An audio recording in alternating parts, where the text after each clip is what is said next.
اعوذ باللہ من الشیطان الرجیم بسم اللہ الرحمن الرحیم یا ایھا الذین آمنوا اذکروا اللہ ذکرا کثیرا، اے لوگوں جو ایمان لائے ہو اللہ کو کثرت سے یاد کرو۔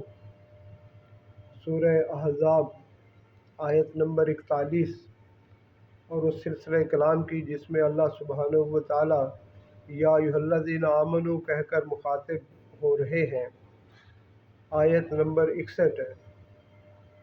میرے پیارو، اللہ سبحانہ و تعالیٰ نے دلوں کا اطمینان اپنے ذکر میں رکھا ہے اور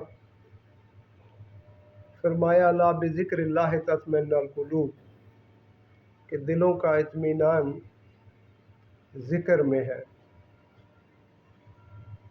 اور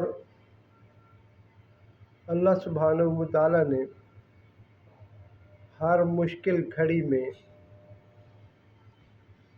اس کی طرف متوجہ فرمایا ہے، اور اس کے ساتھ ساتھ نماز کو بھی ذکر قرار دیا ہے۔ وَمَنْ أَعْرَضَ عَنْ ذِكْرِي فَإِنَّ لَهُ مَعِيشَةً ضَنْكًا۔ میرے پیارو، اللہ سبحانہ و تعالیٰ جو آدمی اس کے ذکر سے اعراض کرتا ہے، یہاں مفسرین کرام نے لکھا ہے کہ یہاں ذکر سے مراد نماز ہے، تو اللہ سبحانہ و تعالیٰ اسے اس کی زندگی میں روزی کو الجھا دیتے ہیں۔ اور فرمایا گیا ہے کہ جو آدمی 5 وقت کی نماز پابندی سے پڑھتا ہے، اللہ اسے 5 انعامات عطا فرماتے ہیں۔ ایک انعام اس دنیا کے لیے کہ اللہ سبحانہ و تعالیٰ اس کے رزق کی تنگی کو ہٹا دیتے ہیں، اور 4 انعامات آخرت کے لیے۔ میرے پیارو، پاک پیغمبر علیہ الصلوۃ والسلام نے فرمایا کہ جب تم جنت کے باغوں سے گزرو تو خوب چرو۔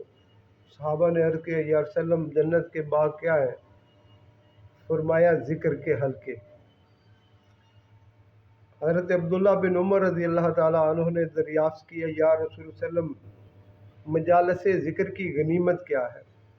آپ علیہ الصلوۃ والسلام نے فرمایا جنت۔ جناب رسول اللہ صلی اللہ علیہ وسلم کی حدیث مبارکہ کا مفہوم ہے کہ فرشتوں کی ایک جماعت دنیا سے واپس اللہ سبحانہ و تعالیٰ کے حضور حاضر ہوتی ہے۔ اللہ سبحانہ و تعالیٰ اس سے دریافت کرتے ہیں کہاں سے آئے؟ تو فرشتے عرض کرتے ہیں کہ زمین پر ایک جگہ حلقہ لگا ہوا تھا، لوگ اللہ کا ذکر کر رہے تھے۔ اللہ سبحانہ و تعالیٰ فرماتے ہیں گواہ ہو جاؤ، میں نے انہیں معاف کر دیا۔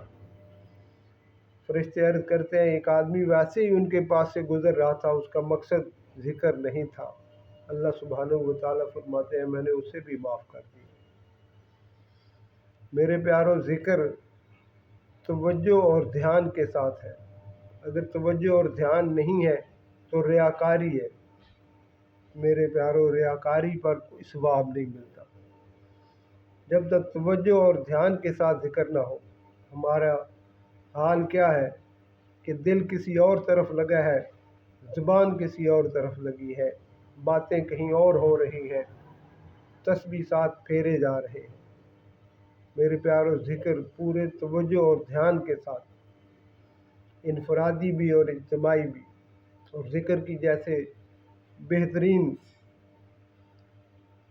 انداز وہ نماز ہے کہ اللہ سبحانہ و تعالیٰ کے سامنے فرائض کے علاوہ نوافل ادا کیے جائیں۔ جناب رسول اللہ صلی اللہ علیہ وسلم نے جو طریقہ بتایا اس طریقے کے مطابق ہم اپنی زندگیوں میں ذکر کرنے والے بن جائیں۔ وَاسْتَعِینُوا بِالصَّبْرِ وَالصَّلَاةِ۔ اللہ سبحانہ و تعالیٰ فرماتے ہیں جب بھی تمہیں کوئی مشکل پیش آئے تو اللہ کے ذکر کی طرف متوجہ ہو جاؤ، صبر کے ساتھ نماز کی طرف متوجہ ہو جاؤ۔ میرے پیارو، ذکر کا بہترین اظہار نماز ہے۔ اللہ سبحانہ و تعالیٰ نے اس میں رکوع و سجود رکھے ہیں، قیام رکھا ہے، تشہد رکھا ہے، یہ سارے انداز ذکر کے ہیں۔ اللہ سبحانہ و تعالیٰ ہمیں پوری طرح سے توجہ اور دھیان کے ساتھ اللہ کا ذکر کثرت کے ساتھ کرنے کی توفیق عطا فرمائے۔ آمین آمین آمین۔